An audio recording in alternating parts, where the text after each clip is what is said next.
Welcome to the Endurance Athlete Journey podcast.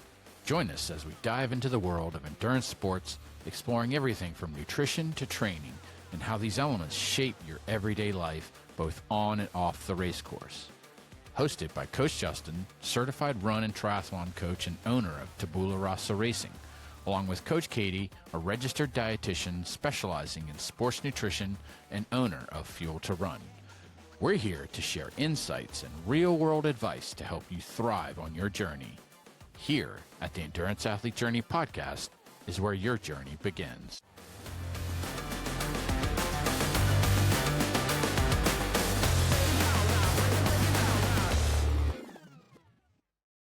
This is Coach Justin. I'm here with Coach Katie, and today is episode 48, and our topic today is running, endurance versus speed.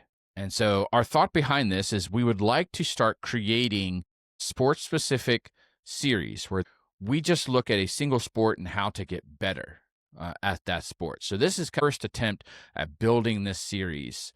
So this is going to be our How to Run series. So with episode 48, we're going to focus on the discussion of should I focus on running far or should I focus on running fast? And so the reason that I feel like this is an important question is because I see it a lot on social media and some of the run specific groups that I participate in. You know, people saying I want to learn how to run farther, and there's a cost to building endurance and running further, and that's typically speed. Most of the responses that you'll see in these particular groups is going to be, oh, well, you need to run slower. I don't know if I necessarily agree with that all the time, but it is a valid response. But then I also see a lot of questions on how do I get faster?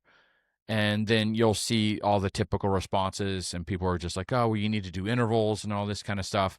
But the question becomes, well, are you focused? Is your focus of your training plan on getting faster?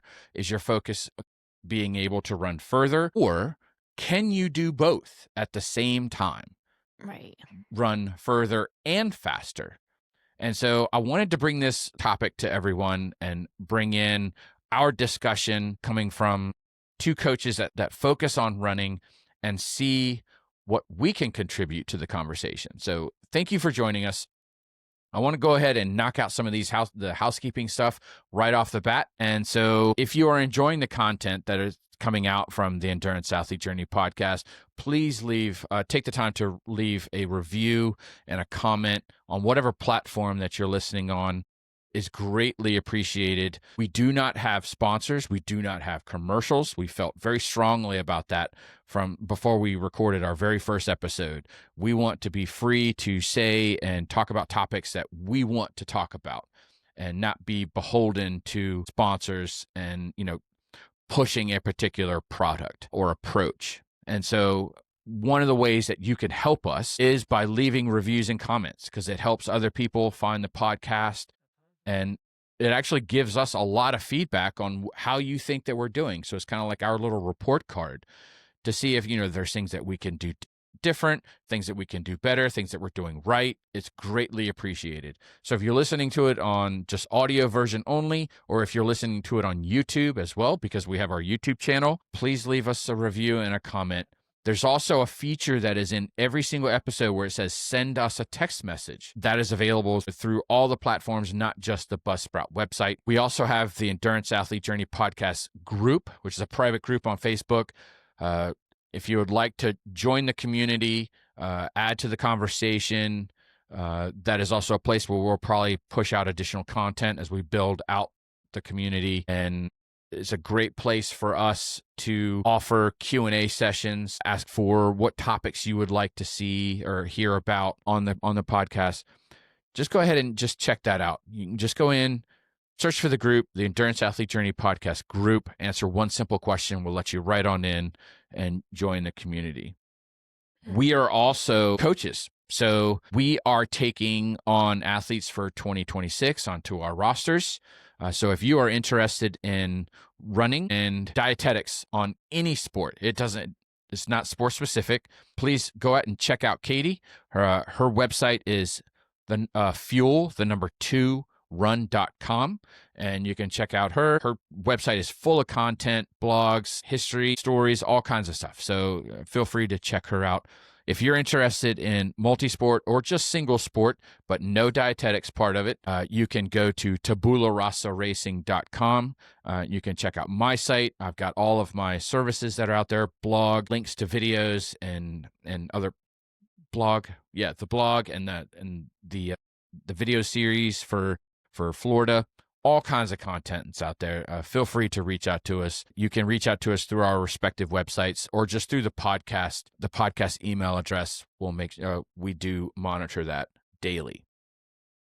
I believe that's all the housekeeping Yeah, I think that's that we've most of got. it. Yeah, I don't I don't have Yeah. anything to add. So let's just check in on each other. It is Yeah. the day that we're recording this episode is November 29th of 2025. So this is going to be coming out next week. We're just on the other side of Thanksgiving. Katie, how you feeling? I'm feeling good. I did a turkey run Thanksgiving. I don't think it was like a turkey trot. It was like a Thanksgiving Day run. And it was like an obscure distance, like 4 miles. I don't run that distance very much, so I think it might have been a PR. I was trying to look back, to see if I could find any results from previous races. Like, and I was like, I don't know. So maybe it's a 4 mile PR for me. I don't know, but it was good. Yeah, I'm kind of done for the year for the most part. I might do some sort of fun runs or different things depending on the weather, but for the most part, this is it. So it's kind of nice to have a little break and focus on other things like strength and doing some Yeah. runs, but there's a little bit less pressure. I don't have a lot of structured workouts, and I kind of need a mental break a little bit. I'm just kind of ready to have less, just to kind of go by the whatever sounds good, that day, or just kind of leave it up to the weather a little bit more and not have to put the pressure on myself to run and do specific workouts. So that's nice. I know you're still kind of, well, you have a couple weeks left until your race, right? Yeah, So I'm how are still you deep doing? in it. So Yeah. I'm doing pretty good. I've got 3 weeks left until Florida.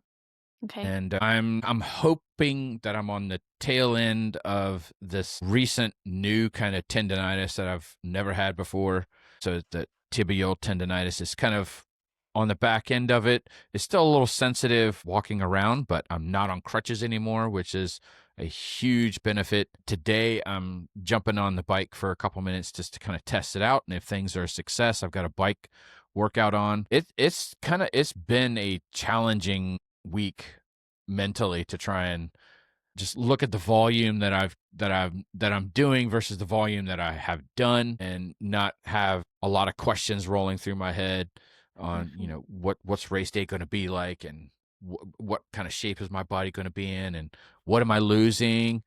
Because there's that stupid graph that's in Training Peaks where it Oh, shows your yeah. fitness level and it was going up and up and up and up and now all of a sudden it's like dropping faster than I've ever seen it drop before. I was like, but I'm doing stuff. But I know that there's like algorithms like they heavily weight, Yeah, I know. running I and hate I biking hate stuff on those. there. So it's like it doesn't really give you a whole lot of credit for strength stuff, which I think is still incredibly valuable.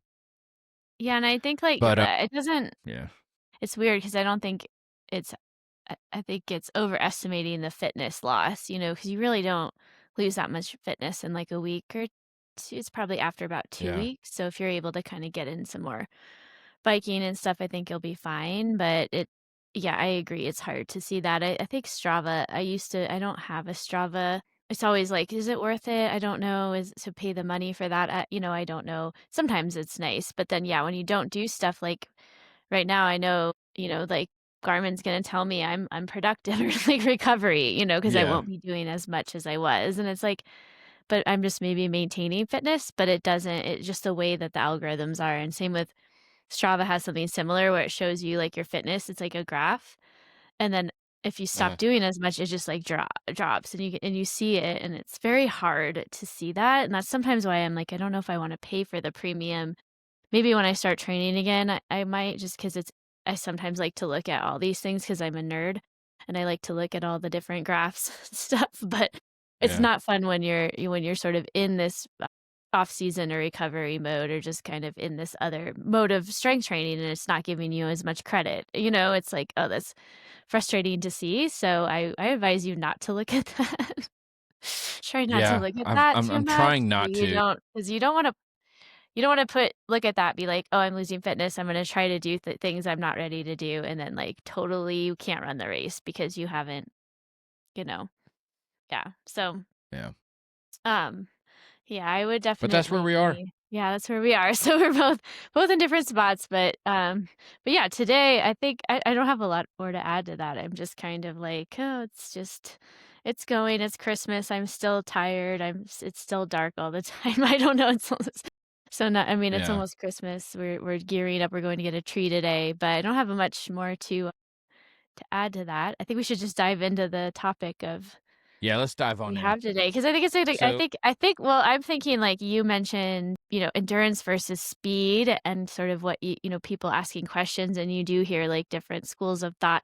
I was also kind of thinking when you were saying that like a lot of people prescribe to that sort of Phil Maffetone method of like heart rate, and we aren't going to talk a lot today. I mean, maybe that's a whole topic we would want to kind of talk about at some point in terms of any sport, really, but it pertains a lot to running.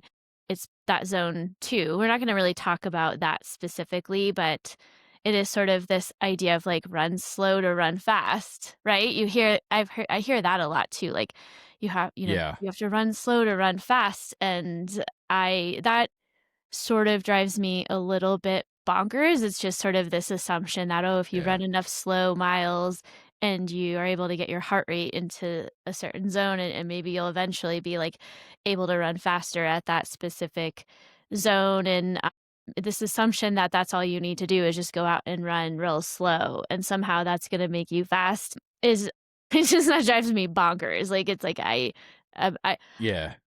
because the people that are running like a 2:30 marathon that are saying that are not just running slow, like they are doing speed. It's just that a lot of their running might be slow, but they're not doing no they must be doing speed. There's no way you can just run like that and run fast unless I mean, and if you Right. are, then you're leaving something on the table. Like you could be even faster, in my opinion. Then, so I think that's worth saying too. Is just kind of you hear a lot of different schools of thought. I think also on the other end of it, it's like, oh, you've got to do speed work all the time. And if you're just doing speed work, you don't even necessarily have to do endurance. So you're just going to be faster. And that's not true either. So I do think there's a lot out there. And I think that's kind of where the confusion comes from because you hear all these different sort of like Mm. schools of thought from different, sometimes quote unquote experts that even have like books and things like that available. So you kind of think, oh, they must know a lot about what they're talking about or, but even like influencers online, so I think it does make it confusing for people to kind of figure out what's the best way to go about it. So that's kind of why we're Yeah. and we might agree, we might disagree, but I think hopefully we'll give you some thoughts about this topic. So I don't know. Do we Yeah. want to start? How do we want to start? Well, let's start off on the decision for of endurance over speed is a function of your goals. And I don't want to say goals in terms of like, what is it that you want? Do you want to be able to run further or you want to be able to run faster? So maybe it's not a function of goals. That was the wrong choice of word. It's a function of the race that you intend to train for.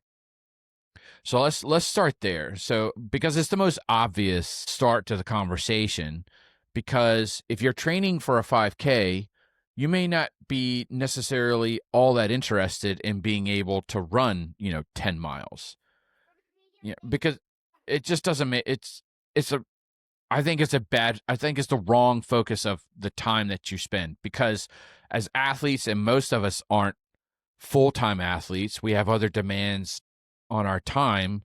We want to find out what's the least effective dose to generate Mhm. Most effective. adaptability. Yeah, most effective dose, and to find out, you know, how much time do I have to spend training in order to take away from other time that I have allocated to other activities. So, it, for instance, if you want to train for a 5K and But then it's not necessarily just race distance, but it's like, what do I want to get out of that 5K? Do you have, I want to run a 5K, but I'm just interested in finishing? Or do you want to run a 5K, but I want to finish in a particular time range?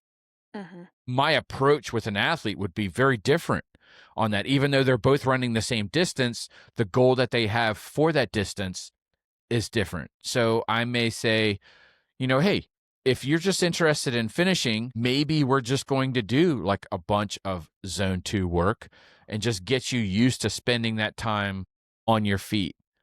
Where, And running the I distance, yeah. may not be all that interested in doing any speed work with that particular athlete. I may say, deep into the training plan, I may say, well, I'm going to introduce a concept of strides to you or something like that in order to reinforce leg turnover, but I'm not doing it as a way to generate speed and be able to, make you faster.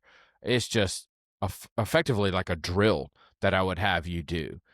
But if a different athlete came to me and said, I'm running the same race that other athlete was going to do, but I want to finish in a particular time, now there's a different approach. I may have some zone 2 work, but then there's going to be some interval type structured work to where we're running at race pace, maybe a little bit faster than race pace, and this kind of like fartlek structure. But, you know, I think that the approach, the race that you're training for and the goal that you have for that is going to determine on whether you focus on endurance versus speed. Now Yeah, I you can agree. go to the other end of the table and say, now I'm focusing on a half marathon or a marathon. Now we're talking about, does the portfolio of work change? I think that in terms of, how much of that's going to be zone 2, how much of it's going to be kind of like, a pace focused effort.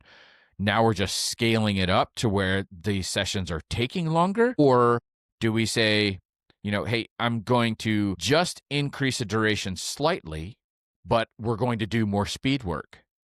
So you can effectively finish that half marathon or marathon earlier, in which case I may not be interested in having you out there for training runs that are like 3 and 4 hours long, because we don't need it. Because the longer that you're out there, the increased risk of late into that training session, your form starts to break down. And now I'm exposing you to additional injury risk over doing something that wasn't even necessary to begin with. So I'm curious on your thoughts. What do you think, Katie, on how would you approach something like that, or your thoughts on it? Yeah, so I think when it comes to, um yeah, I think I agree with you. It's kind of dependent on somebody's goal.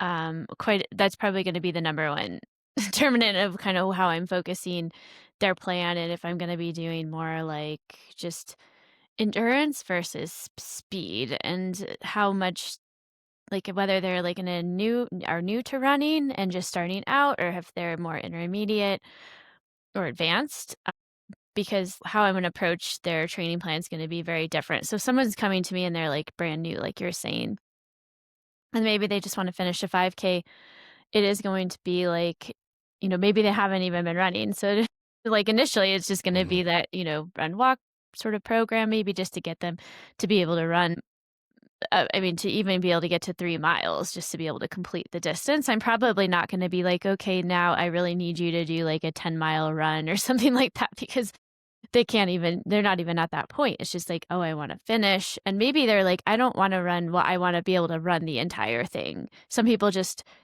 they just wanna run the entire thing, and that's fine. So it's like, "Okay, how are we gonna get you, to have that endurance, the ability to just run the 5K for the entire distance," and maybe they don't even care about time, they just wanna run. So maybe something where we're just gradually increasing, to the point where they can do 3 miles without stopping, and so we're just like, maybe that run walk program is more of like a gradual increase in the run time and decrease in the walk time, and it's just essentially like endurance. It's just helping them become, better at running for longer, which is essentially endurance. But I'm probably not going to infuse a whole lot of speed training into that. Like, maybe as they're more comfortable with running, like, maybe I'll introduce some some form of strides, like just for the efficiency portion of it and maybe the cadence just to kind of see can we slightly increase your running cadence and efficiency so you do feel better and running feels easier for you or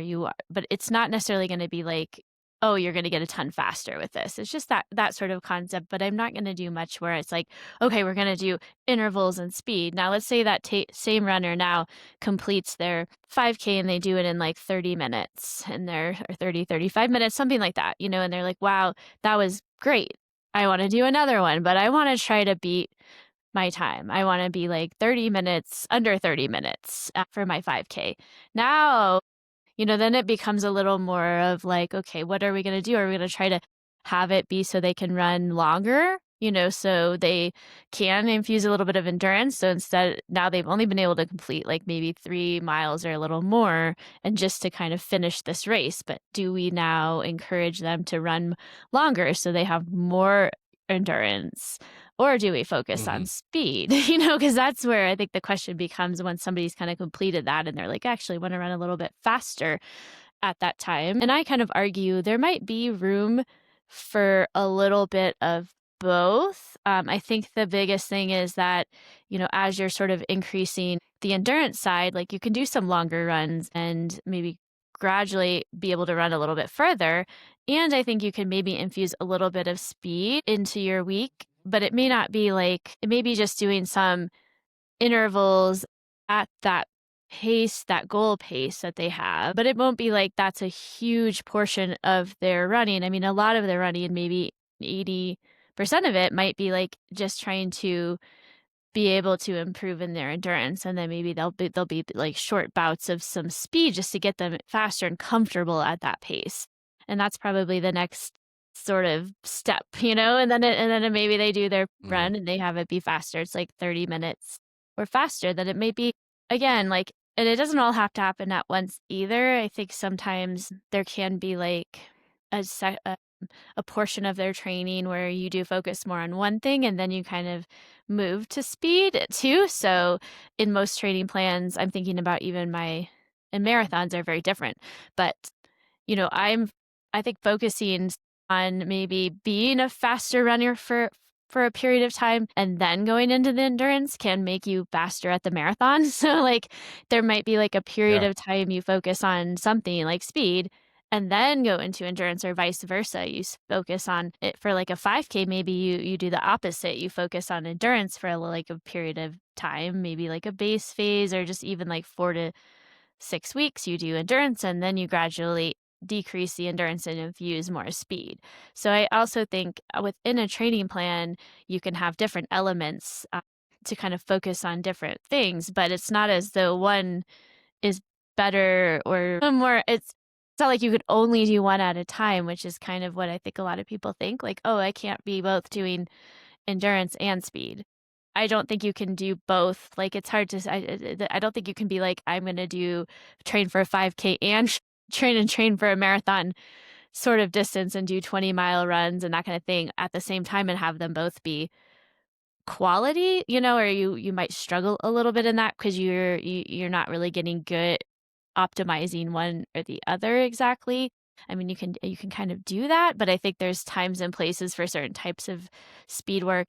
And speed work is also, I think, something it's confusing because it might depend a little bit on what we mean. Like when we say intervals, is it I mean, speed work can be anything before like 200 meters all out at like 800-meter pace, right? Like, that could be speed work Yeah.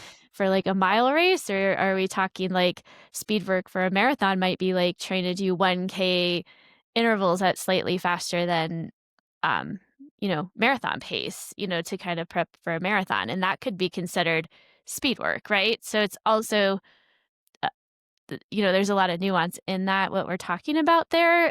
So I don't think it's all like speed work and the people think, oh, I'm going to go to the track and I'm going to do like these really fast intervals, or I'm going to be doing sprinting workouts, which there might be like some benefit to that in certain circumstances. But I think also like there's a lot in that word speed work or in the word in the word interval, and it could mean a lot of different things depending on your goal. So I think Yeah. that's also hard to determine because sometimes those workouts, especially for like a marathon, like you're doing 1K intervals, let's say times 5 or 6 at faster than marathon pace, and you're doing a warm up and you're doing a down and you're jogging in between. And all of a sudden, you have this quite a bit of time on feet too, right? Like that's going to be a longer run. And you're sort of doing both essentially. You're, Hmm. trying to get a little bit faster, better, more comfortable at that because you're going slightly faster than marathon pace or a certain percentage faster than marathon pace. So you're running a little faster. uh, It's a little bit of speed, but you're not going all out, right? So, but you're also kind of getting in that endurance. So it's almost a little bit of both in a way. And so I think it can become a little bit nuanced too. I don't, but what I'm trying to say is it depends on your goal and it's probably dependent on your level of like how long you've been running. And I also think it depends on Yeah. your goal and all that. So I don't know. I know your thoughts there. I think it gets hard, like for someone, especially when they're new and just trying to figure this out. Like, oh, what am I going to do now? What should I focus on? So, Yeah. I think I completely agree with you. I think that there's ways to mix in the endurance and speed work within a single training plan. I'm trying to, okay, so I'll put it this way. I wanted to kind of talk about this topic mainly because, and for a completely selfish reason, is because I'm starting to think about 2026 for my own training. So I'm coming in to a race where I've opted to use a run walk protocol.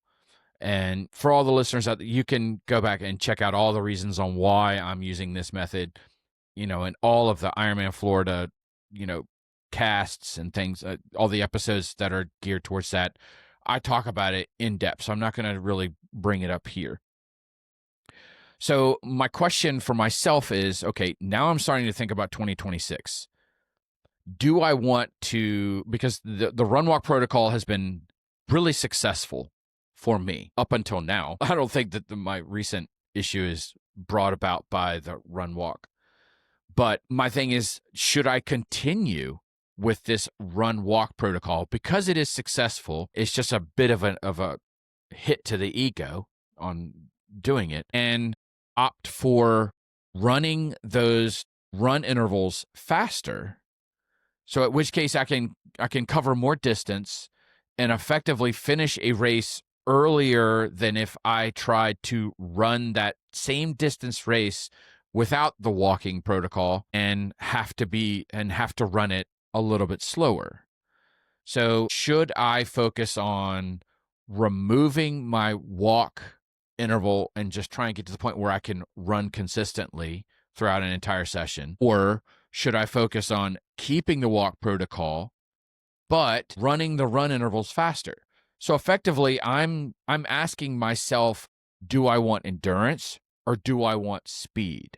speed, yeah. I think there's a lot of runners out there that are forced with this, that are I don't want to say forced, but they're faced with the same kind of question. They Uh-huh. may be using a run walk protocol, or they're running slow. They're forced to run slow because they don't have the endurance to run Hmm. fast.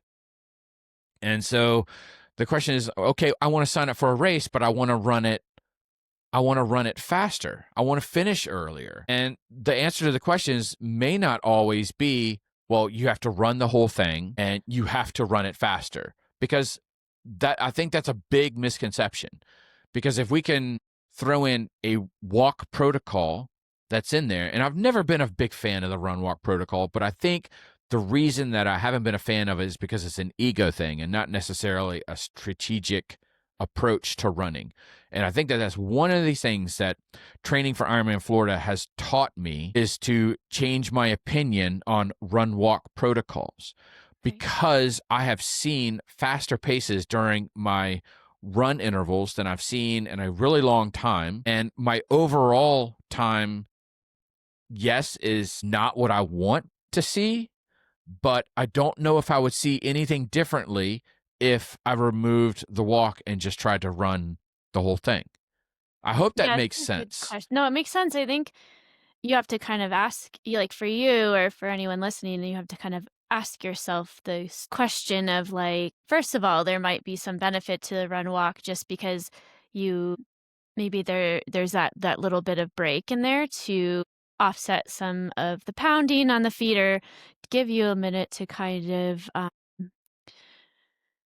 reset a little bit or bring your heart rate down a little bit, and then you get into the run portion again. And so you have to kind of ask yourself, do I want like what am I okay with? Do I want to try to complete like the run and not stop and walk, like, or do I want to, or is this something I want to implement because it just feel better doing the walking and or like portions? And so because I think if you want to do the entire thing running, you know, you might have to slow down a little bit because the walking portions are allowing you that little bit of break.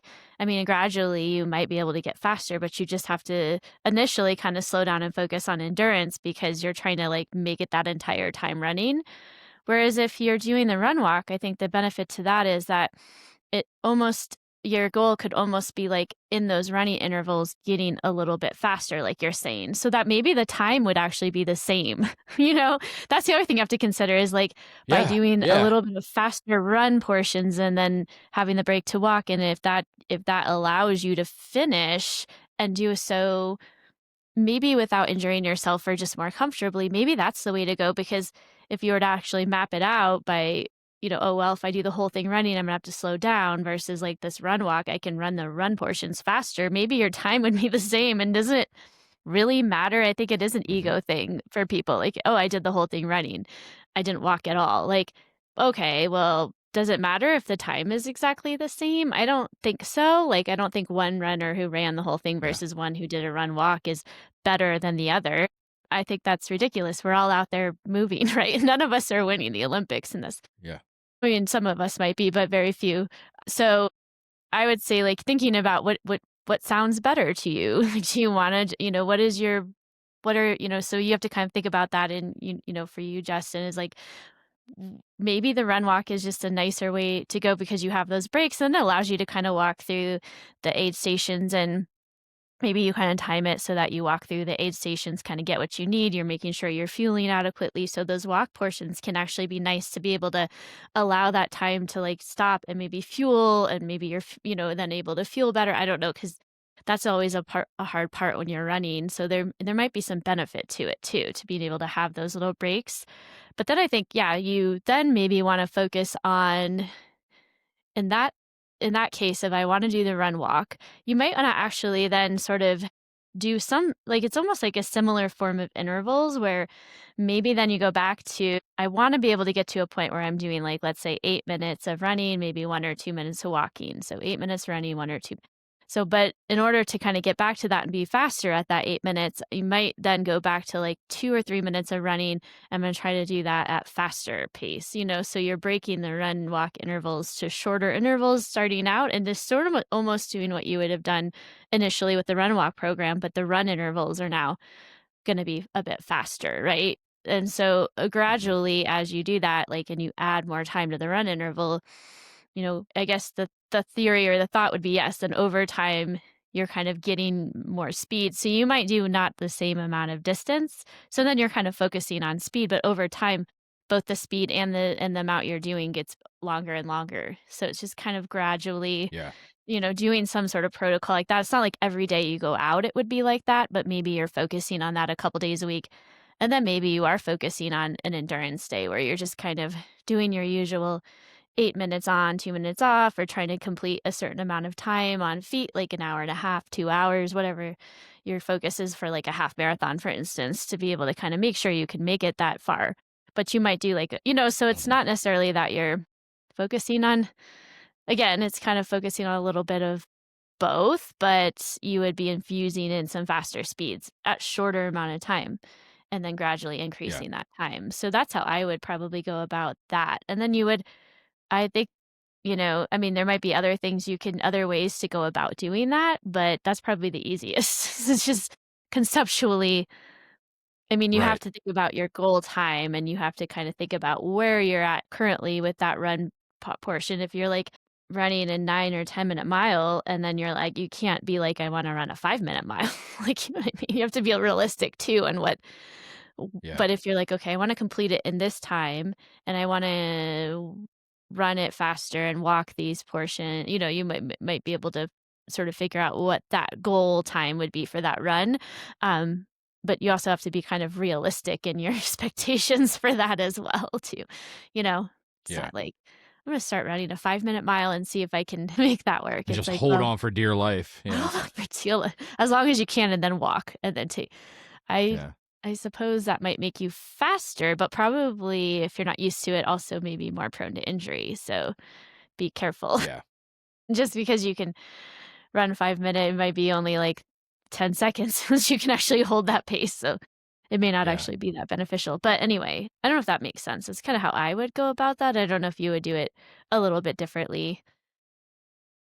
It does. It makes sense. I think my approach for Florida has been, I started at, I want to say it was like a, was it like a 4 to 2, and that just felt like it was too choppy, so I couldn't get into the flow. By the time I reached into the 4 minutes, then I was forced to like walk 2 minutes, and so I never felt like I kind of settled into the run. And then I went, I think, to like a 5 to 2, and that felt better. And then it was 6 to 2, and then I started to adjust the walkings. I was either growing the run duration or I was shrinking the walk. And I think I've finally settled on the 7 to 1, but now I'm kind of dealing with this persistent issue and not quite sure if I'm going to be able to execute the 7 to 1 like I thought on race day. But we'll kind of see how the next 2 weeks develops. And I Right. think my initial thought on decreasing that run duration, because we want to build speed, is my initial in my gut, and I know that this is not real, is that, oh well, that's a regression, that's not a progression, Hmm. because I'm going from, a 7-minute run interval down to a 5-minute run interval. My brain immediately goes to, well, I'm not getting better, without really thinking about, no, we're going from a 7-minute run to a 5-minute run because we're running the 5-minute runs harder and faster. Faster, So the yeah. distance that you cover in that 5 minutes is probably similar, if not more, than the distance that you would cover during the 7-minute interval. Depending on how fast you're going, yeah, but it would be Yeah. So yeah, so I know that I think people might think that, but I do think that's probably yeah, you're like, "Oh, now I'm running shorter," but you're running faster, and you have to kinda think about it as like a a stepwise approach, so eventually, hopefully, you would be yeah, able to get to that 7 minutes and be faster at that 7 minutes, and for maybe relatively I mean, you might feel the goal is to kinda get to that, "Okay, I wanna run that 7 minutes faster, so I'm gonna run less, but hard like, run like, start by running 5 minutes a little bit faster, and then gradually increase to 7 minutes, but hopefully that you would also feel like once you get to that point, you're maybe a little bit more comfortably running faster too. You're not necessarily yeah, dying, so I think to that would be because somebody would be, "Well, why don't I just try running the 7-minute intervals a little bit faster?" I think then you're just kind of maybe uncomfortable and you're not able to complete as many, not able to go for very long because by the time you get to like the third 7-minute interval, you're like, I can't maintain this pace. So by decreasing it to maybe 4 or 5 minutes at a faster pace, you can kind of maintain that. Then you get that little break and you can even increase the walk portion a little bit to give yourself a little more break. And then the goal is to mm, sort of manipulate the either run portion to have that be longer gradually, maybe by 30 seconds even when you go out.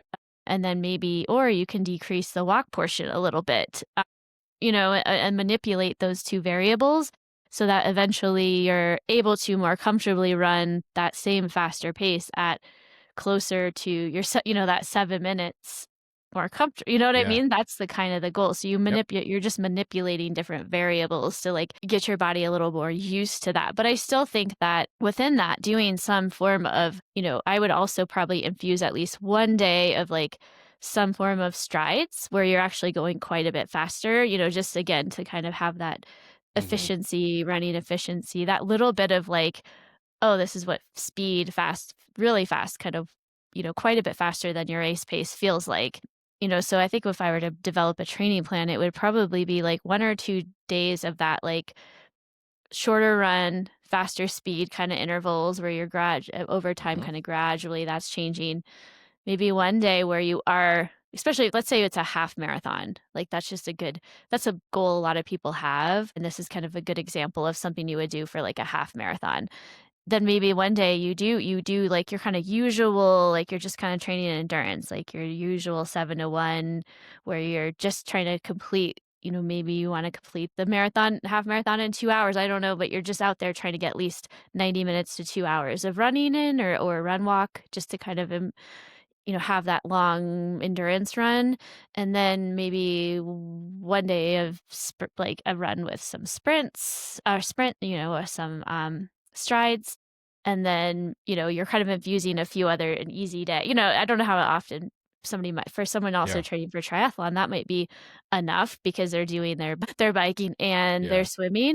But for like a runner, they might infuse like a strength day or two, and they might also have like a cross training day. So but, that would be kinda how I would build it out for someone if I were going to be, creating a plan for them in that scenario.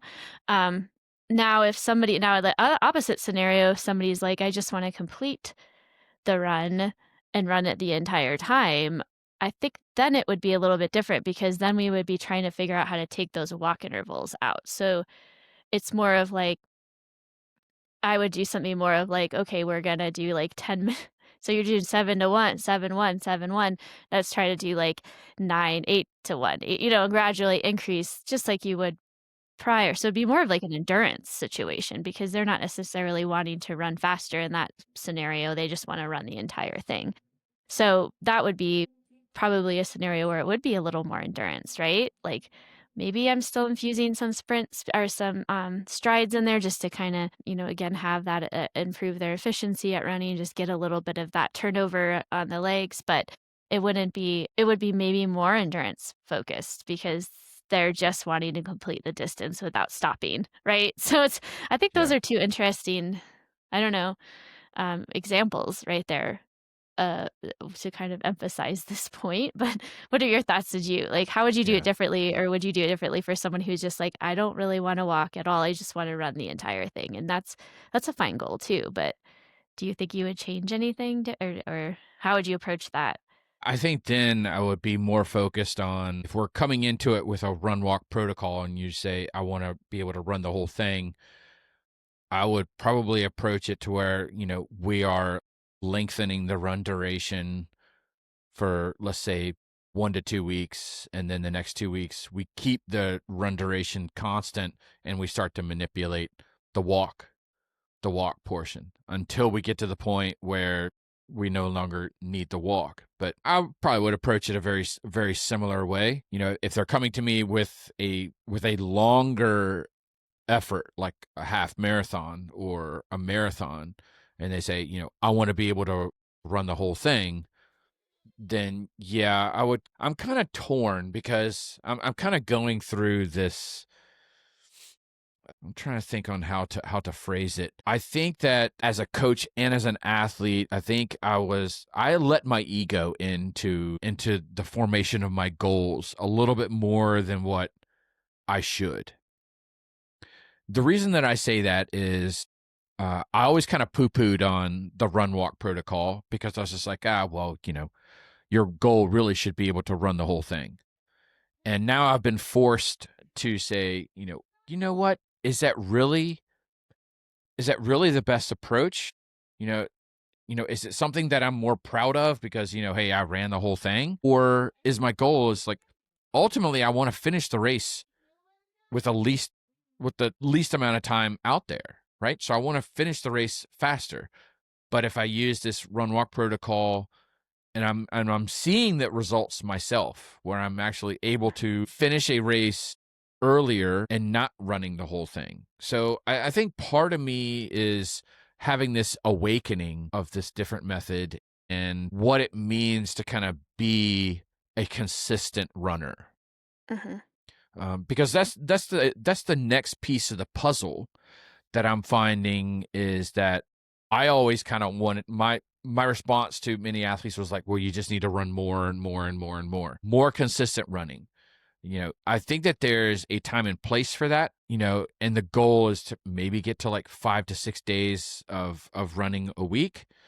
But then there are athletes who cannot absorb that. Mhm. And what I found is like trying to get them to a point where I have them running 6 days a week kind of leads to just breakdown. And we're never able to make that progress that we want because I'm trying to get them to a point where they're running more frequent. Mhm. Will adding frequency make you a better runner? Before I would have told you yes. Now I would tell you the typical economist answer is like, well, that depends.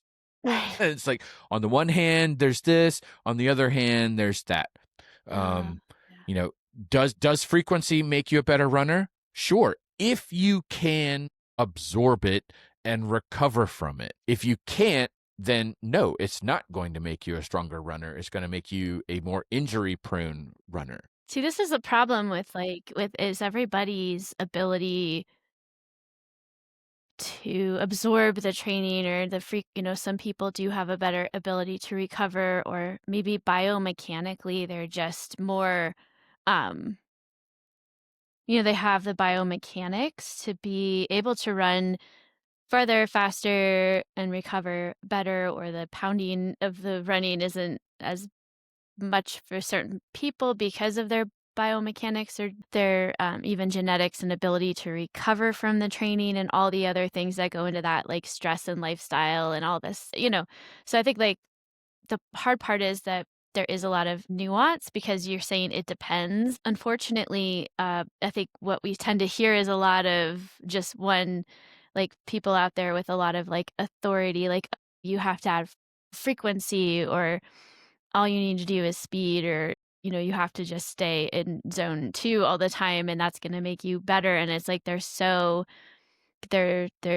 just this one answer, and it's kind of this one answer for everybody, like that one question almost, you get that in, oh, what should I do to get faster? What should I do to run further? And it seems like you just get a lot of like, sometimes it's nuance, but sometimes it's just like, oh, you need to do this one thing and it'll work for you. Yeah. And that's kind of how it is with nutrition things too. Like, oh, this is the answer. But everyone is quite a bit different in different aspects of their body and how old they are, how young they are, how much experience they have in athletics and training.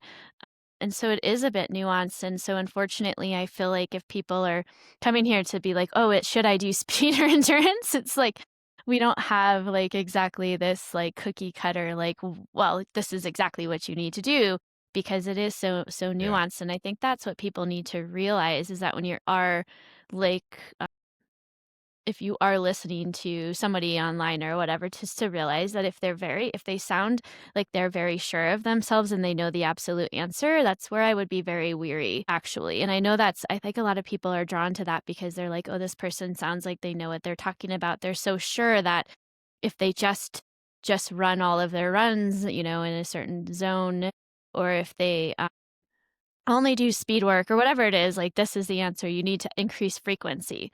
The more frequent you run, the better you'll be, and there's no, like, nuance to it, and that's just they're very sure of it. Then I think you need to be like, "Oh, I don't that," that person is 'cause that's sometimes just a sign that somebody is trying to sell you something, or perhaps they actually don't know all of the aspects of training, or they don't know all of the different things that go into improving aerobic capacity and speed, and all of the different things to consider within a training plan. That to me tells me that they don't really know exactly what they're talking about, because to be so sure about one thing and like and Yeah. this is it, so I think you're right. I think that a lot of the answer here will be, well, it kind of depends.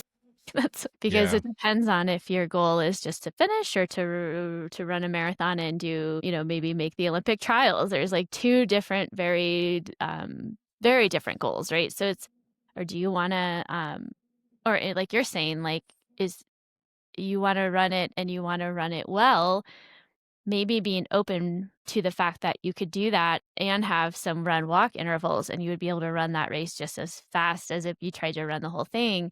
I think just having some open mindedness and realizing that there's a lot of different ways or different things that would work to get you to the same goal, perhaps. So it's not always like a one size fits all, and I think it does depend quite a bit Yeah. on the individual person.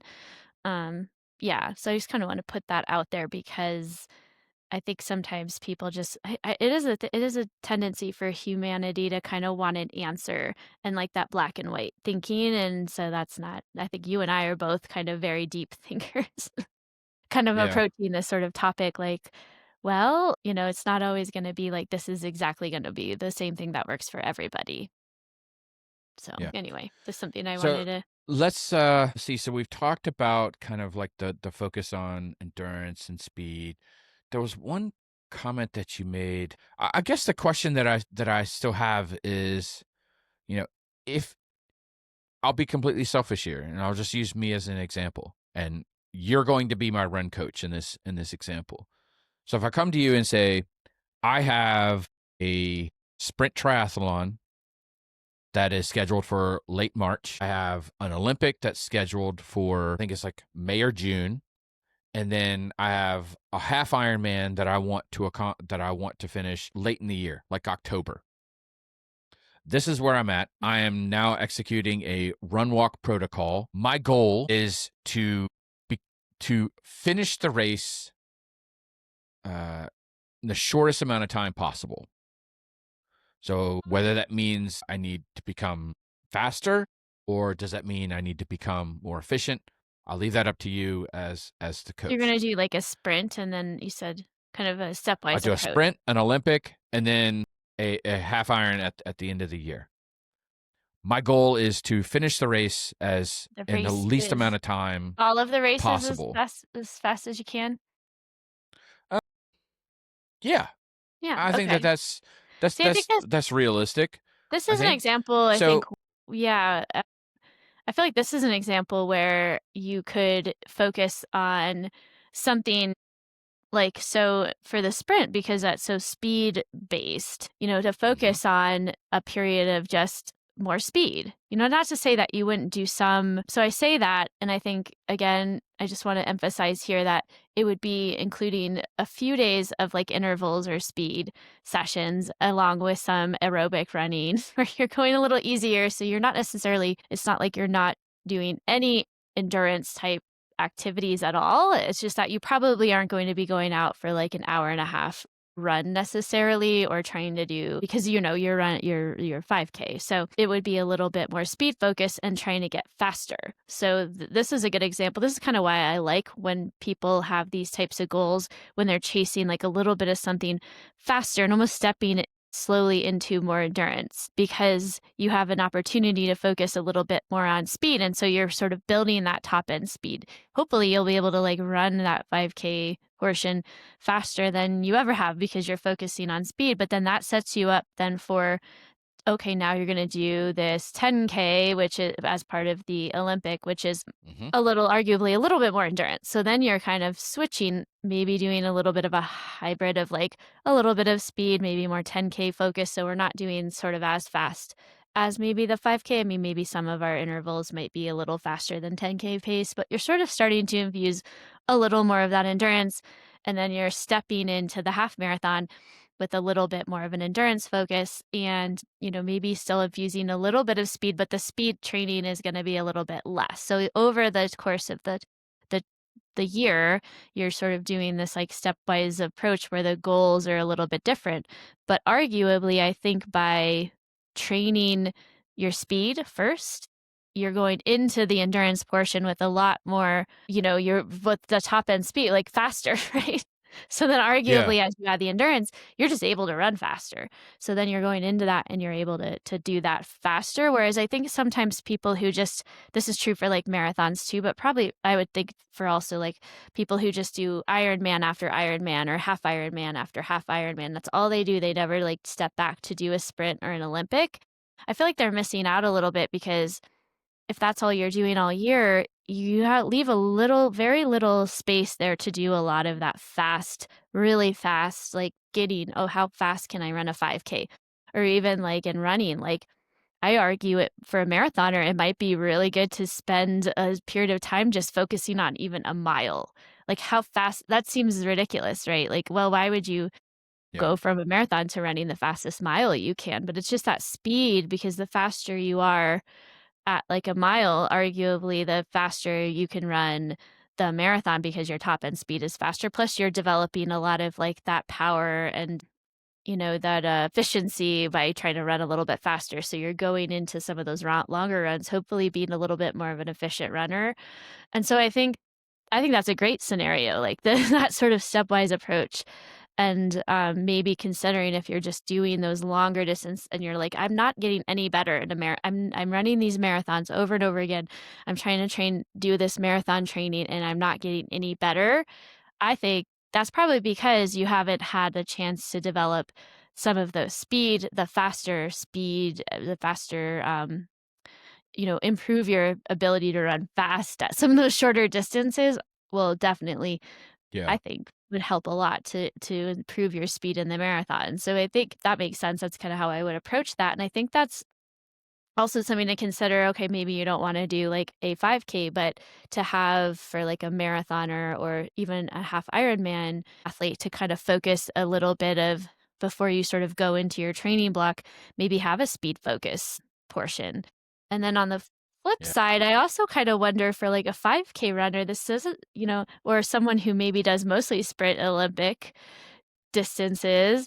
I almost wonder, I mean, they don't have to do I don't think then, if you don't wanna do an Ironman or a marathon, that's fine, but I do think there might be periods of time for even that type of athlete to sort of focus more on their aerobic capacity because arguably even a 5K, although it seems like it's a sprint the whole time because it's like you're in that red zone the whole time, but it is Yeah. also an endurance event somewhat. We don't think of it that way, but to develop your endurance and your ability to, maybe go further may actually help you be able to be better at a 5K arguably. I mean, obviously you don't wanna spend all of your time in that, but to do, like, maybe a little bit of, some endurance work and flipping it a little bit too. So I think there's always times to train. Sometimes I would call that our weakness to be better, but I do think that, as you're kind of thinking about your year, don't think of it as either one or the other. Think of it as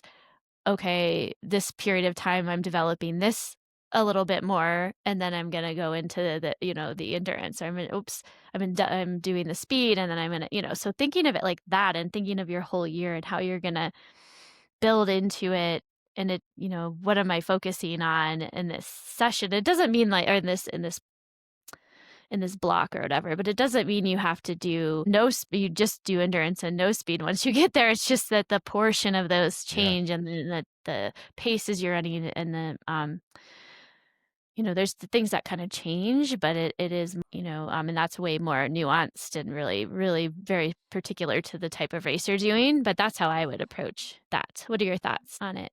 I like it. I think that's exactly thank you. That's how I'm gonna set up my plan. I mean, I guess You need help I with get that. yeah, I think that the next I think it brings up an interesting point in that let's say for that sprint triathlon that's in the early part of the year, because I'm executing now a run walk protocol, it might be a great opportunity to get away from it and see how my body kind of reacts and say, hey, my goal now is to remove this walk interval and try and just get faster. But Yeah, I I, think I for guess like the a question 5K, becomes that's is like, you know, yeah. I think that might be doable because it is only a 5K, Hmm. so I think Absolutely, yeah. then, I think I can remove the walk interval and try and get faster at the same time because we're not talking about a long endurance event where I'm trying to do that. So I think it's a reasonable approach there to where I can still work on endurance and speed at the same time. Hmm. Yeah, and As I we think start to I agree. grow, yeah, as we start to grow the progression, then I'm kind of curious now. It's like, okay, well then once I finish the sprint, how do I approach the Olympic where it's a 10K? Do I bring back the walk interval and then hoping that all of the effort that I took to get faster for the sprint means that I'll be able to run the run intervals faster, but my body will be able to absorb the longer duration workouts because of the walk portion that's in Mhm. there. And so I I'm think able to so, yeah, I effectively think you would be able to. increase the Yep. duration and manage the stress because of it. Mhm. And I can still become faster, i.e., I can finish the race in shorter time than I normally would. And Yeah, then because I think definitely when you for start the half yeah, Ironman, I think sorry. it really kind of says, I think for that kind of race, I think that the run walk protocol is a valid approach, and Mhm. it might be something where I say, now I'm a little bit more comfortable saying yes to the run walk protocol. I may be a little bit still uncertain on the Olympic distance, on whether the run walk is needed or is necessary. I don't know, Mhm. but I almost I wonder think with that the Olympic the distance if your, like, run portions could be a little longer, like you're, yeah, doing 10 minutes of running a little bit, instead of because you're not running quite as long, but it might that might be a consideration. But I do think if you actually focus on speed, you would be very surprised as you start to go into the Olympic distance training that you would be surprised that that run portion will probably be a bit faster. Like that's the fun thing when you start to do some yeah, speed stuff is like, oh wow, like I'm actually able to do this faster, and still include maybe some walk portions if you need in that Olympic. You might maybe find you only need like a 2 or 3 little walk infusions of like a minute or so just to kind of and, I like I said, hmm strategically setting those for around when there's an aid station or you need to take in some food can be nice because that allows you to do that and not have to be pouring things down your throat to try to keep running, so, you could find, wow, that really is helpful. I'm actually running much faster and taking some more running breaks and still completing this in a faster time, than you would have before.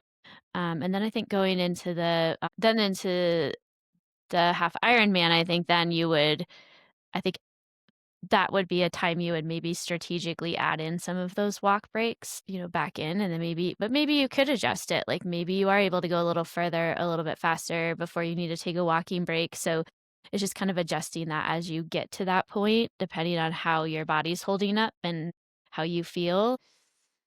But yeah, I think that's kind of how I would I would maybe approach the walking piece into that, and of course, like, you can always see, like, if you're holding up pretty well, and I think that's just where it's kinda neat to sort of see where you're at and sort of readjust goals as you're getting in there. It might be, like, not to have it set, like, I'm gonna do a 7 to 1, but being open to changing that up a little bit to see, "Oh, well, if yeah, I do 8 minutes and, whatever, that feels the best, and I'm able to go faster and still get those walk breaks. So being open to adjusting that run walk protocol as well. But that's how I think going into it thinking that way would be helpful. That yeah. helps. So I think that we've kind of one of the things that we had talked about during this was that I think we seem to be settling on the idea that you see I don't want to make a generalization where I'm saying that this is what's true is that you go fast and then go far versus want to go far and then go fast Well, yeah, because that's I think true. that because the way that But we I think said it it can is either that go either way. I if we think you can can do it if we can either develop that way. top Yeah. end speed, Yeah. I I mean, I've yeah, what I found was that gonna say in my run oh, go ahead. history, Yeah. it's been hard to build endurance and then find speed. Speed. Okay. Yeah, that's true. I think it depends. Like, I think you can Because I build think it's just a endurance, different type but of running. It's a different right. type of like uncomfortability. So I think that's the thing. I think that's one of the pieces to the puzzle that we're still missing is this ability to or the willingness, not necessarily the ability, but the willingness to be uncomfortable. Mm. Mhm. And so Yeah. if you're focusing on endurance, I think a lot of runners they choose endurance because they're choosing that I don't want to be uncomfortable. I want to Right. run for long periods of time at a low effort, a low energy level because it's comfortable Mhm. Yeah, I wonder versus, if that's why a lot of hey, people choose, I like, that like zone 2 film that's what I'm thinking. maffetone because it's like you're just going. It's super comfortable and you're just jogging along, sometimes even walking because you can't keep your heart rate at that zone 2, and, I mean, I think there can be some benefit to that. I'm not saying there's not, like, eventually you can kind of get a little bit faster doing that because you're getting more you're getting your aerobic system is improving a little bit as you're sort of doing that, but Mhm. I think there's going to be a limit to it. Like, you just cannot you can't go from a 9-minute mile at a heart rate of 140 down to a 6-minute mile at a heart rate of 140 of just doing that. It's just not, and people who claim Agree. they do that, I'm skeptical. I'm like, you're not doing any speed work because the only way you're going to get faster, astronomically faster, is by doing some of that speed work where you are improving your efficiency. Like, there's so many like adaptations that are happening. So you might get some of that like Yeah. mitochondrial adaptation with the zone 2 and um, there's other things that are kind of happening in the body that are adapting and getting you faster, but there's going to be a limit to that. So, if that's the way you want to start, but the only way you're going to get really faster is infusing some discomfort. I think you have to be, I mean, yeah, going fast, like 5K speeds or even like mile speeds, that is slightly uncomfortable, but I love it. Like for me, it's like I love going fast. I love seeing how fast I can push, like, oh, how fast can I go? I feel so speedy, you know what I mean? Like, and it's Yeah. sure. It's uncomfortable that there's some training I've done recently and trying to get my 5K faster. That's been uncomfortable. I'm not gonna lie. Like, it's like, whoa, this is just really like I'm trying to push myself pretty hard, but it's amazing, because you're like seeing, man, my times are getting faster, and I think I have more in me to go even faster. And so Mhm. it's kind of fun. Like, so yeah, it hurts a little bit, but when you're just it's kind of fun to push your pace and see how fast you can go at the same time because who doesn't love to be a little speedy, right? I don't know, that's my opinion. So maybe Yeah. embracing some of the speed because it gets boring. I mean, honestly, like, gosh, how boring is it just to run at zone 2 all the time and just slog along? Like, I don't know, that kind of is boring. I don't know.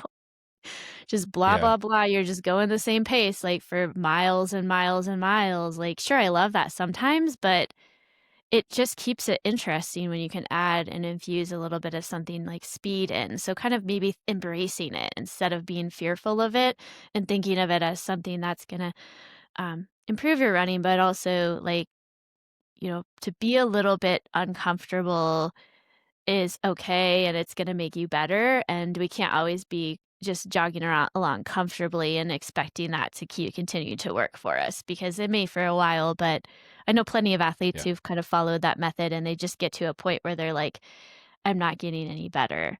And it's like, "Okay, well, I think now it's time for some speed." Like, "Let's try this out and Yeah. embrace it." Like, I think it's fun and different, and it really breaks it up when you're doing, like, 2 minutes on, a minute, 30, 2 minutes 5K pace, goal 5K pace, whatever it is, and then having a little break and then you're just breaking it up. It's interesting. It adds a little bit of, fun and excitement. So, maybe if I Yeah. can convince you that's the way I think of it, but, um, maybe thinking of it that way a little bit too would be a helpful way to go about it.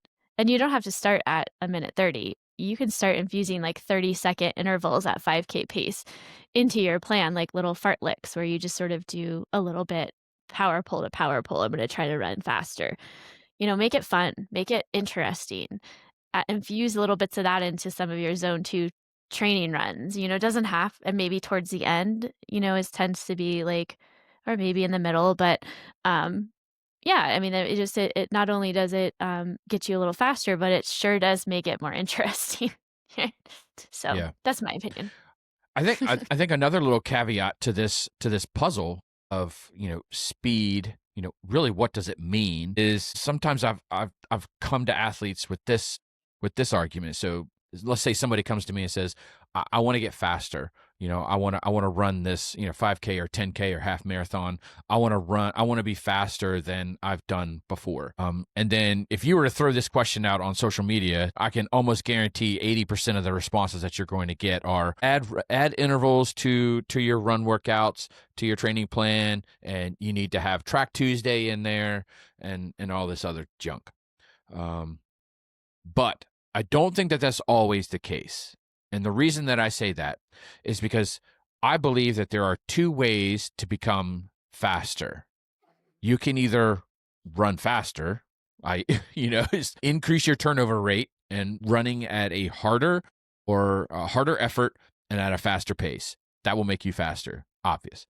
The second one is to not slow down as quickly. Mm. So as a Yes, race true. Mhm. progresses, we naturally will have this cardiac drift where our heart rate starts to climb. And what you tend to find with that is that as the heart rate starts to climb, your rate of perceived exertion increases, and then you naturally start to slow down and hold back a little bit in order to finish the race.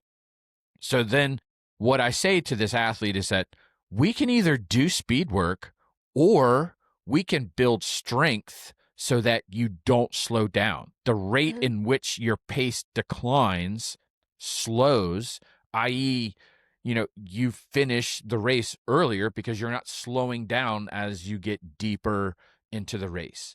So if somebody comes to you and says, "Oh, well, I want to get faster," and then all of a sudden they're saying, "Well, track Tuesday, run fast, do intervals." I don't think that is the case for some runners, and I think it depends on where that runner is in their running journey. Mhm. So if somebody were to come to me and they're fairly new to the sport, they've been running for less than 3 years on a consistent basis, I would say my approach with them would be, I'm not going to give you Track Tuesday. What I'm going to give you is I'm going to give you Hill Wednesday. Mm, mhm. I Oh, that's want very true. to We haven't even add mentioned hills yet, have we? strength. Yeah, I want to add strength because if I can find a way to where you don't slow down, I can make you stronger. I've effectively made you faster. You finish the Right. race sooner. That's a good point, But yes. there's diminishing returns to that. You can get to the point where you're a super strong runner and your pace and the rate of decline in your pace over a race isn't really falling at a significant level. Now we come and say we've become strong, we've become durable and consistent. Now if we want to get faster, now's Track Tuesday is a Mhm. reasonable approach because we have we've exhausted all of the other options, and now we have something that we can build a house on. We have a good Mm. foundation because I Mhm. think people start to, and I'm guilty of this myself, introducing speed too early into the process when we haven't done the other things that can make us quote unquote faster.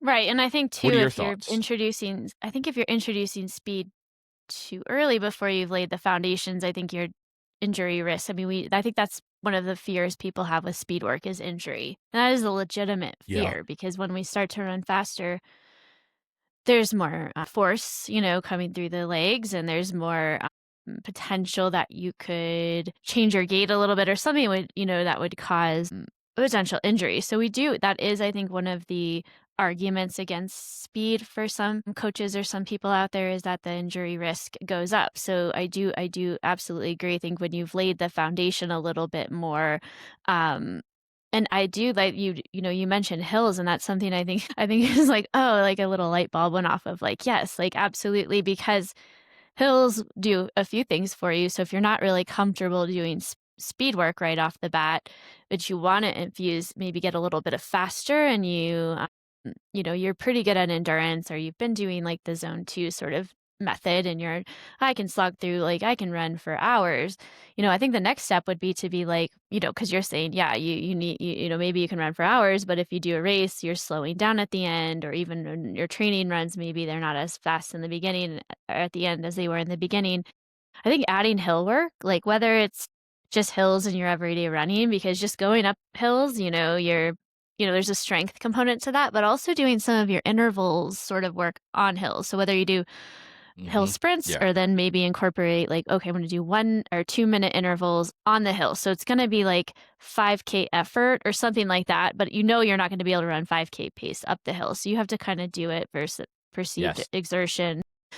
But you're doing that, and it's safer because when you're going up the hill, there's less of that like pounding that force in the legs, but it's also strength because you're having to use muscles like to build a little bit of strength to go up the hill. So I think that's a great way to almost, if we have people listening that are like, I'm not really sure, I'm scared to do intervals. I'm intimidated by the track. I'm not quite ready for that. And I think just infusing some hill work is probably the best thing to start with. And then once you're kind of comfortable with that and you built that strength by maybe also some strength training and other things that we aren't going to like focus on today, but just sort of bringing in that Yeah. piece of it, you're a much stronger runner, much more durable runner. You have a little bit of that like strength endurance piece, maybe meaning that you can then run that same pace. You're not slowing so much down at the end of your runs or at the end of your races. Then, yeah, then, okay, maybe the actual speed work on a track comes into play a little bit more. But I absolutely agree. I think hills are a great thing to add in for somebody who's kind of a newbie too, who maybe isn't sure about intervals or worried about injury. That's probably one of the safest. So you just run up the hill real fast and then jog down slowly or walk, if depending Yeah. on how you're comfortable with it. And, yeah, it's a beautiful, beautiful way to sort of get some strength and speed. So I like how you Yeah, because added that. I've never been a huge fan of speed work, mainly because every time I tried to introduce it into my own plan, I found that my injury rate would increase. Right. Yeah. So that was one of the reasons why I've never been a big fan of it for my athletes as well. I tend to work with, newer athletes, not to say that I can't coach, experienced athletes as well, but my approaches would be different. But I am starting to have a bit of an awakening as to different ways to make an athlete faster. Because if you're being coached by someone, or if you're following a plan and they say, well, I want to get faster, and the only thing that they say to you is, well, we need to do speed-based, speed-focused intervals, red flag Or right they're off the just bat. like, you got to get on the track. Like, you got to go to the Yeah, track and because do it's track not work. it's not always that cut and dry. Yeah. So there Yeah. are ways to find speed. It's kind of And fun too speed if you're doesn't doing like a necessarily mean that you're run. running at a Yeah. faster pace. Or even in your run, just daily runs, like you don't have to do like these very specific intervals. I'm thinking like where I live, I have a very hilly course. It's called like the Bacon Strip. It's famous for around here because it's like up and down hills. To even go out there and just Right. do the hill portion. Okay, I'm gonna like push it on the hill, like just the hill portion. I'm gonna try to go as fast as I can and then recover on the downhills and then do the hill, so you're Yeah. kind of even infusing that. And it's nothing like you don't have it on your watch, like some sort of speed session. You're just infusing those little bits of hill speed or just like the fartlek type thing into your workout. So they're just short little, you're increasing the pace. And maybe you're not comfortable going at 5K pace yet or faster, but you're just like, okay, I'm gonna go this, my usual pace is kind of this is where I'm comfortable. I'm just going to try to increase it a little bit, like just kind of see if I can go a little bit faster. So I don't think it necessarily has to be like you're going all out as fast as you can, or it has to be like a mile pace or something. If you're just to be like, okay, I'm usually going 9:30 or 10-minute mile is my comfort zone in terms of where I usually tend to be. I'm going to try to do this like little section between this power pole and that power pole or something. Like I'm going to try to just go a little bit Yeah. faster, just a little bit. Like it doesn't have to be all out either. Because I think just by going a Yeah. little bit faster, you're helping that speed portion. You're getting your body a little bit used to a faster pace. So also thinking about it like that, I think again, kind of going back to the beginning when I was like, when we're talking about speed work, I think people tend to think something very specific, like it's fast, like really, really fast and all, you're doing this like, all out. It's not. It doesn't have to be that. It can be just a little bit faster than what you're used to. It's Yes. speed. That could still be speed work. So just opening your mind to that idea as well if you're not quite comfortable with like just especially going to the track is very intimidating for people. So if you have a coach that says, "Okay, we're going to do track Tuesday," and you're like, "I've never been on the track. That seems very scary." Like, you don't have to Yeah. do that. You can do and you don't have to go all out either. It can be just a little bit faster than what you're used to, and that's still speed work, right? So, I think just being yeah, just kind of thinking about it like that. Like, what can you infuse in your training plan that's comfortable to you? Like, is it hills? Is it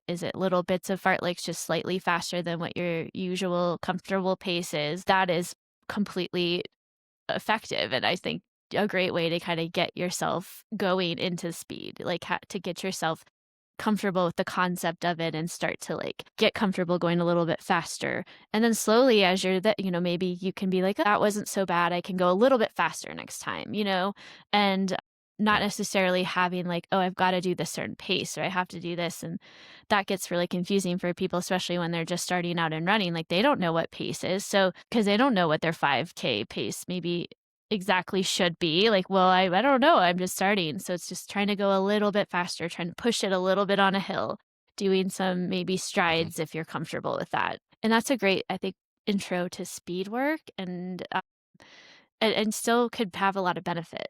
So, that's Yeah. I don't know if that's kind of I don't have a lot to add to it. I think that's probably where I would be at with it. Like, I think we've covered kind of a lot of aspects to this. I think we could probably go into all the different scenarios. It would take a while, but Yeah, this is such a huge topic to where we could sit here and we could basically talk for hours on, should we focus on endurance? Should we focus on speed? A little bit of mix, a little bit of that, so but I think that we've introduced the idea of focusing on endurance versus speed. This is by no means a comprehensive analysis on what you should do in your own individual training plan. Even me, I'm kind of trying to wrap this up and I'm still leaving with questions.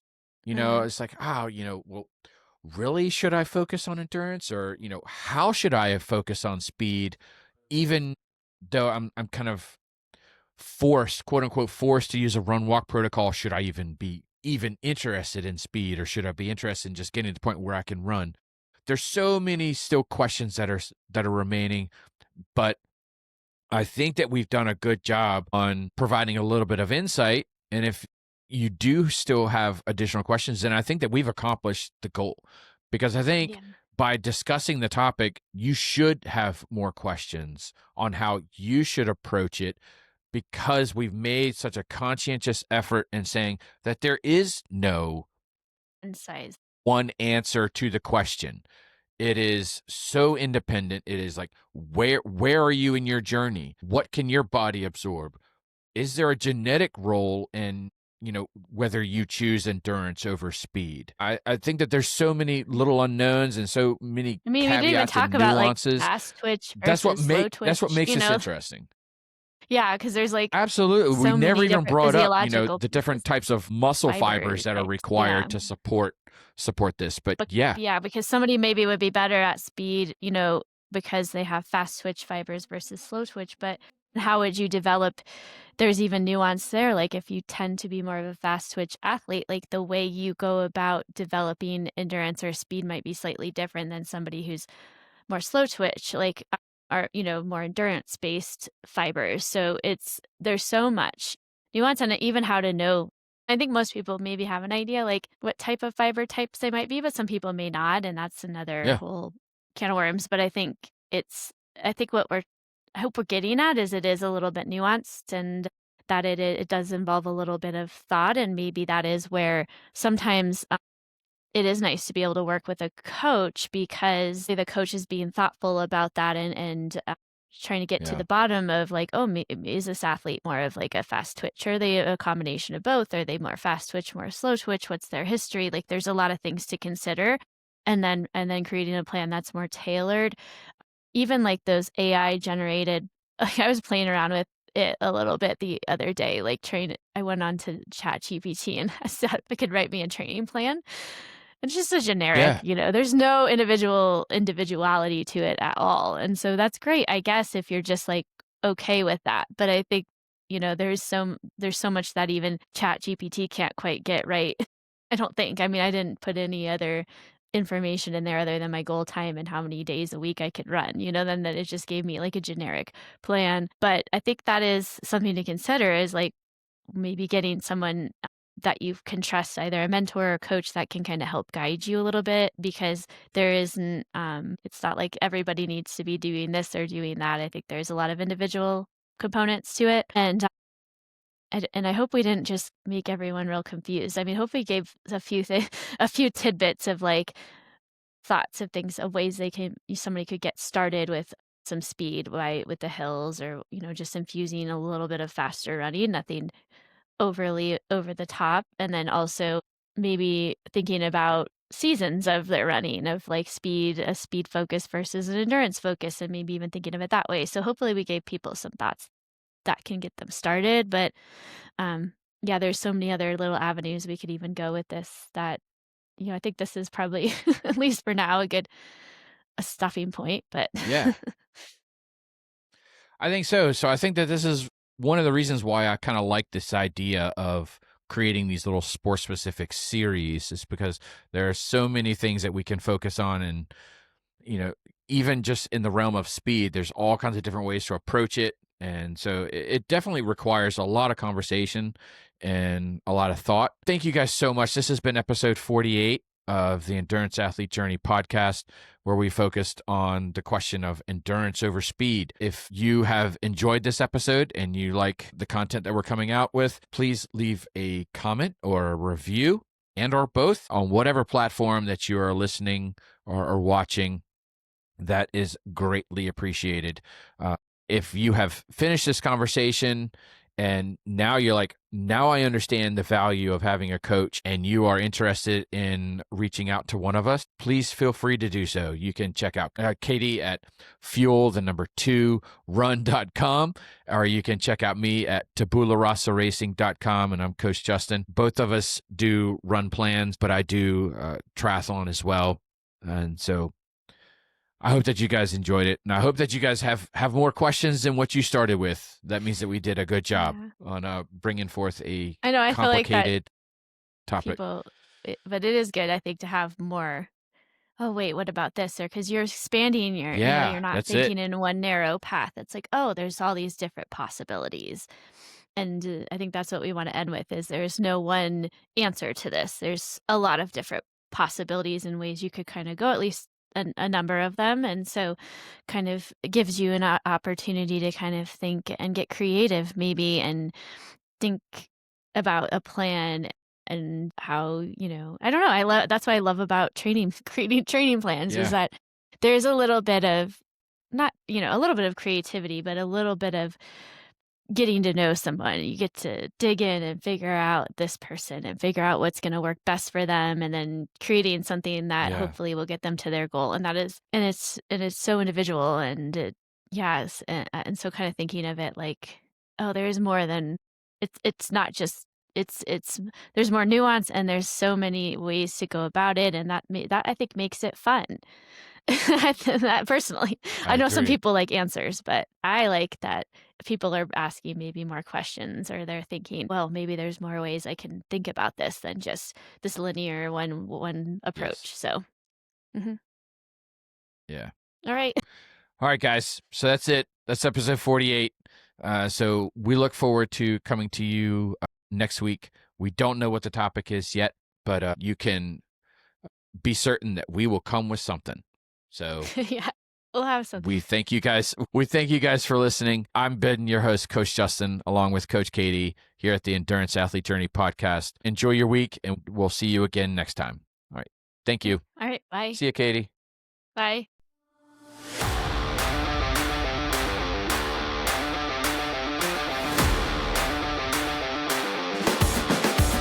Listening to the Endurance Athlete Journey podcast.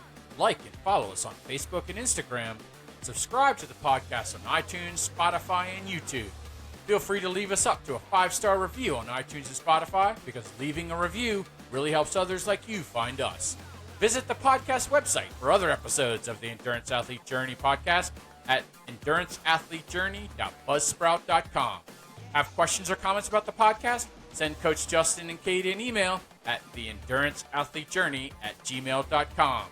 For all things coaching, visit Coach Katie at fuel2run.com and Coach Justin at tabularasaracing.com. Again, thank you for listening to the Endurance Athlete Journey podcast, and remember to find joy in the journey.